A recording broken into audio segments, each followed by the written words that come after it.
Hello and welcome to Piano Shack with me, Woody. Thank you ever so much for tuning in.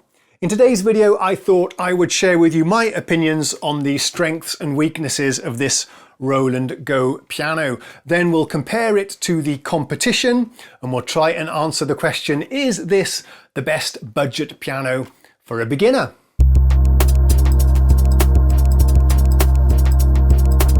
Full disclosure, this piano has been loaned to me by Roland, although I want to emphasize I'm not getting paid. They do not have any editorial control over the video, and this unit I am returning to them as soon as I've made this video. Just wanted to clear that up. Let's talk first about the design then. The striking thing about this for me is how compact it is, also how light it is. It only weighs 4 kilograms. And this is a 61 note keyboard. A real piano has 88 keys, and most digital pianos have 88 as well. There aren't very many that are smaller, but Roland have targeted this one at players who are prioritizing a compact keyboard that's easy to transport and also easy to fit in anywhere in your home. You maybe got a small apartment, or perhaps you want to squeeze this one into your bedroom or in the alcove between the fireplace and the windowsill, that kind of thing. This thing will fit in anywhere. Whereas an 88 note keyboard can be a little bit more tricky to place. For example, I can't fit it into this room where we are right now. So I do appreciate the fact that they've made this one available in 61, and they've recently launched an 88 note version as well, if that's more your thing. But I think for a beginner, 61 keys is about right, and you can't deny how portable and lightweight this thing is. It's the superb alternative if you're looking for a keyboard that you can take with you to the cabin and practice, or take over to a friend's if you want to have a jam session. Personally, I think this is quite stylish, and I really do quite like this design of the grills here. It reminds me of an old retro radio from the 70s or 60s. I like it. We have a big screen here in the middle that, to be honest, I don't particularly like. It's got quite a bright backlight and it shines into your eyes like a torch as you're playing. And as you can see on the videos here, it's quite difficult to capture this because there's such a lot of glare coming from the rather bright backlight. But the contrast is okay. It's a custom designed display. I would have actually preferred to see a slightly more discreet display with a dark background and light text. And to be honest, I'm not convinced you need a display for this category of keyboard either. No pitch bend or mod wheels, so it's not going to make a really great MIDI controller, but it does run on batteries, which is a nice thing. It takes 6 AA size batteries. Never tried it though, so I can't really tell you how long the batteries last. And it also comes with a rather nice music stand. Check this out.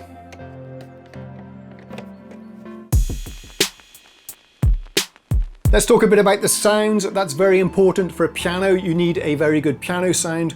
This one comes with a decent piano sound and plenty of other sounds as well if you're looking for some variations, about 40 or 50 sounds in total. Let me play you a clip I recorded yesterday when Woody had longer hair. Yes, the continuity on my videos generally sucks.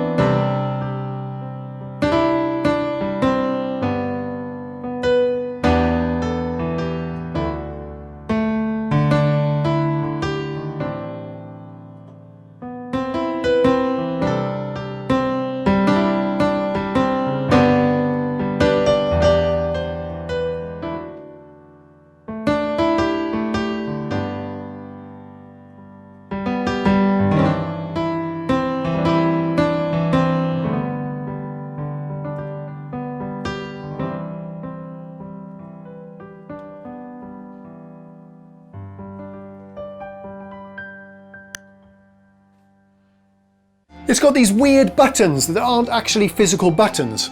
They're just touch sensitive areas of the front panel. Now it does give it a very sleek appearance, but they are a little bit fiddly to touch. You either miss them or sometimes trigger them twice. And also I want you to note that you can switch off that beeping sound if you want to. In a while I'll play you another song using a different piano sound and in a slightly more rocky style, so stay tuned for that. And even at the end of the video, actually, I will play through all of the sounds for you, just very quickly, flicking through the presets so you can hear the variation and the quality of the sounds that are on board this. Although it does have a general MIDI icon on the box, it doesn't come with the full 128 general MIDI sounds, but there is a nice drum kit on board if you want to play that. The effects are fine. There is reverb, which is adjustable, and a chorus, which is strangely not adjustable.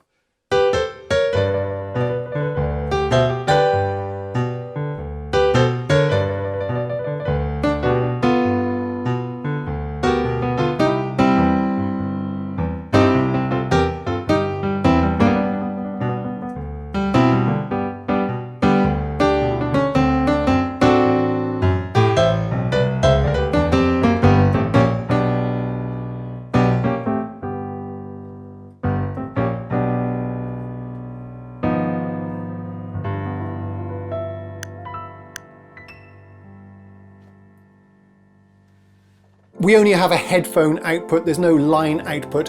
What you just heard I captured using the headphone output, and it was completely acceptable. I noticed a nice feature about the headphone output. In the settings you can adjust if you want it to switch off the internal speakers when you plug in the headphones or not. That's a really nice touch.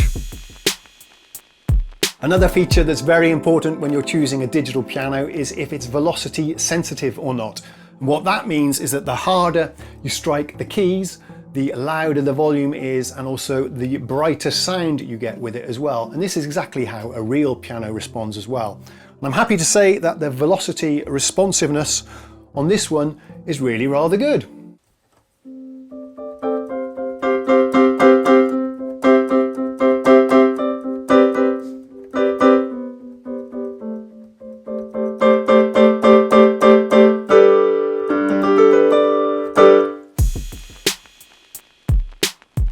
The other thing that's very important when you're choosing a digital piano is the action or the key bed, and this is the actual feeling of the keys themselves.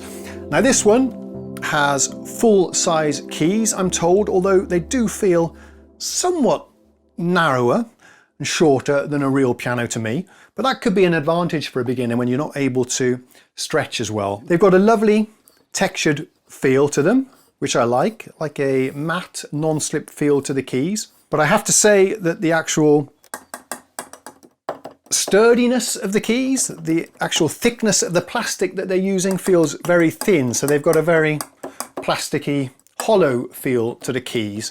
There's not something you really notice that much when you're actually playing. The other thing to note is that it's a very, very light action. This is not a weighted piano in action. It's very easy to depress the notes. There's not much resistance. That's what that means. Whereas on a real piano, it's quite heavy to press the notes. So for a beginner, this might be quite nice when you haven't actually built up the strength in your fingers to press all your fingers down and play chords or melodies. But you will notice when you start playing a real piano, if that's something you plan to do in the future, that it's going to be a lot heavier and you're going to have a more of a difficult time adjusting to the feel of a real piano after you've been playing this very lightweight feeling piano keyboard. I like the fact that the keys are shaped as a real piano keyboard is as well. Another thing I appreciate is the felt strip going along at the top of the keys in red. That's a nice luxury touch.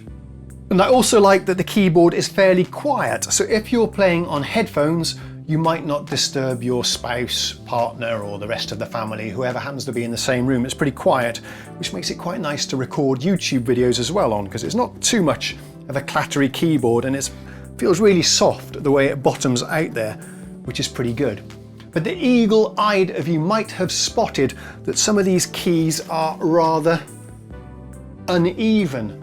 Not something you notice when you're actually playing, but you do notice it when you're looking at the keyboard. A little bit strange, I think. Perhaps just a quality control issue with this particular unit, I'm not sure. The speakers are louder than you might think for the size. They do go up to 20 on the volume scale, but I find that in this room, using them on 10 or 11 is about right.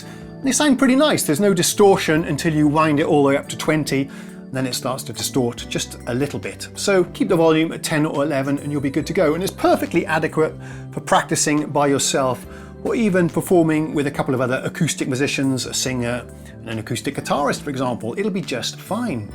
If you want the technical specs, this consumes 1 amp of power, And the output from the speakers is 5 watts, but I don't know if that's peak or RMS, no idea.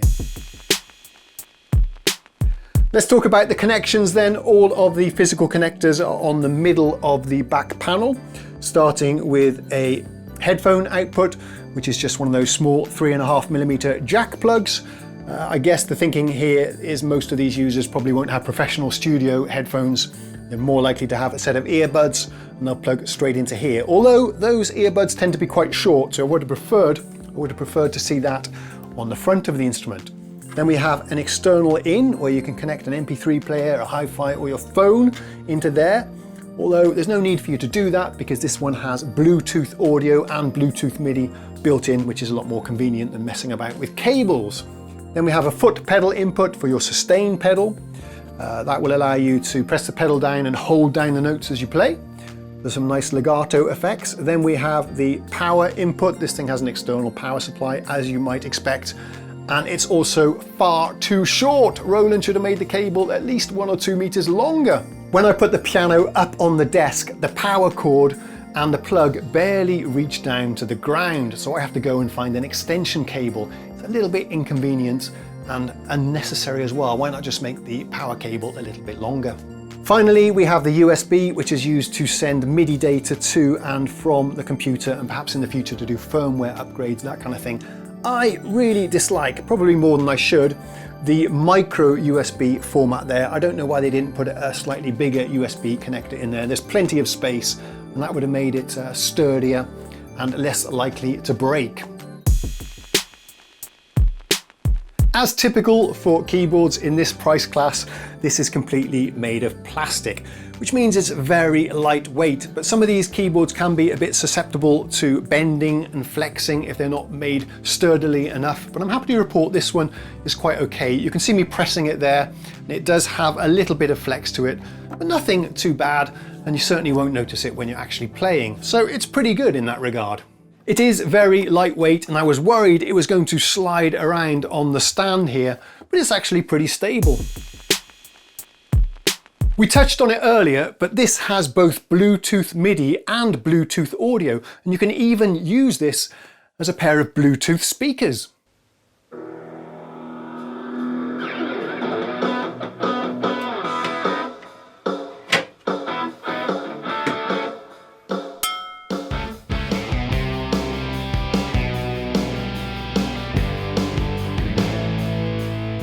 That's a pretty nice feature if, for example, you've got this in your bedroom and just want to stream a bit of radio to it, or Spotify, for example, and you can even stream, of course, backing tracks from your telephone to the keyboard and then play along with them. This has a built-in song recorder, so you can record your own performances, play along with them. It's also got a bunch of built-in songs, which I haven't even tried. But more exciting is that when you buy one of these, you can also download and install the Roland Piano Partner 2 application on your tablet or smartphone. And this is an educational tool which will help you to learn to play the piano. It includes lots of backing tracks, accompaniments, rhythms, flashcards, and various exercises as well. So that's an interesting thing that you should definitely check out if you have bought a Go Piano. It's got a metronome if that's important to you, and it should be, because that's a great learning tool to play in time. You also get access to a Faber Piano Adventures course as well. You might be wondering if I personally like this keyboard or not. Well, remember, I'm not really the target audience for this. I've been playing piano for about 40 years, whereas this is targeted mainly at beginners, people that just want to have a bit of fun learning how to play the piano. Having said that though, I do quite enjoy playing it. It's one of these funny instruments. It doesn't really pull me in and invite me and entice me to play, mainly because of the key bed, the plastic construction. It's not an instrument that pulls you in, but when I do switch it on and start playing, I really do quite enjoy it. A more important question probably is, should you be buying this piano? Let me offer you some advice.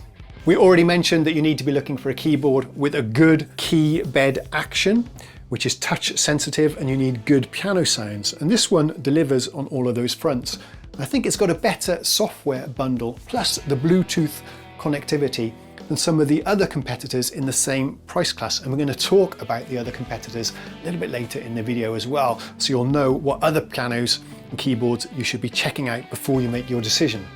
But really, if the compact form factor is very important for you, either because you don't have a lot of space in your room or it's something you're going to be transporting and carrying around a lot, then I think this is a really strong option. In fact, there aren't really that many other keyboards available that aren't a full 88 note span.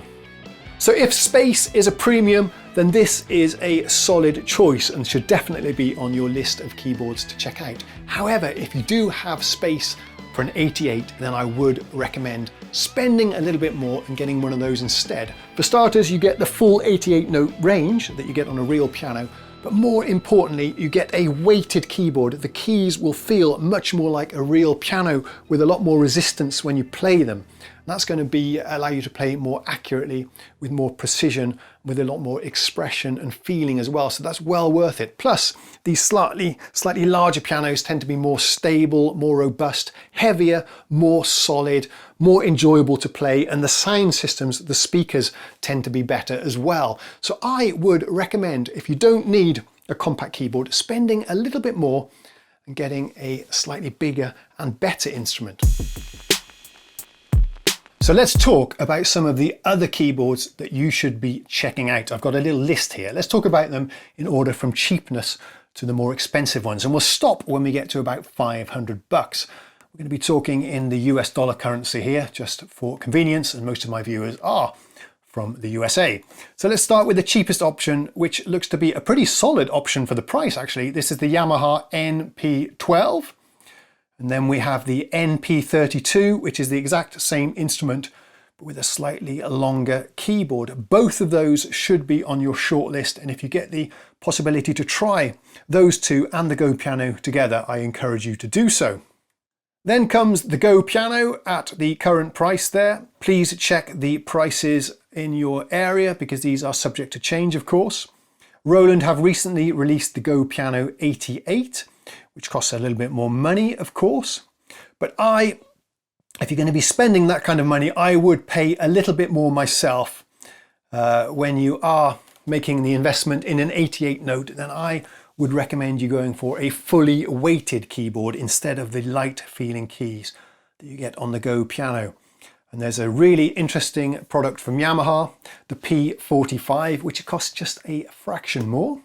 And Roland themselves have recently released a new 88 note piano as well. They call it the FP10.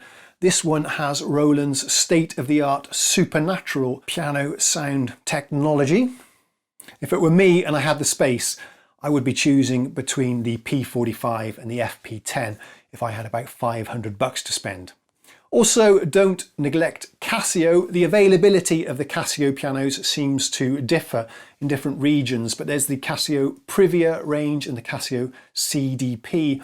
Those I've seen for anywhere between $300 and $500. They're also fully 88 note weighted keyboard actions. I've heard really great things about the CASIO pianos, so make sure to try out those as well if possible. Another option, of course, if you feel confident or have someone that can help you, is to buy a second-hand, a used digital piano. You could get for 500 bucks a piano that would have cost about $1,000 brand new, and it might only be a couple of years old. So that's a really good option. And of course, a couple of years down the line, if you do decide to sell it, if you're not going to pursue the hobby, which would be a shame, but it can happen, then you're not going to lose a great deal of money. You'll probably be able to sell it for more or less what you paid for it, which is not the case if you buy a brand new digital piano. You're always going to lose a bit of money due to depreciation. I hope you found this advice helpful. And of course, as always, I do like to get your feedback. Perhaps you think I missed something out on the review, or there's a particular piano or instrument you think I should have mentioned, then do go ahead and leave a comment down below. I read every single one, and this can be a great resource for beginners that are looking to buy a first piano.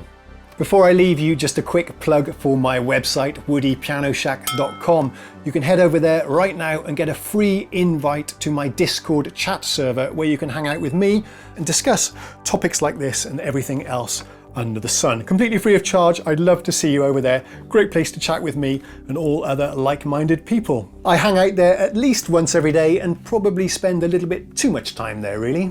Thanks very much for watching. I'll see you again next time. Cheerio.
do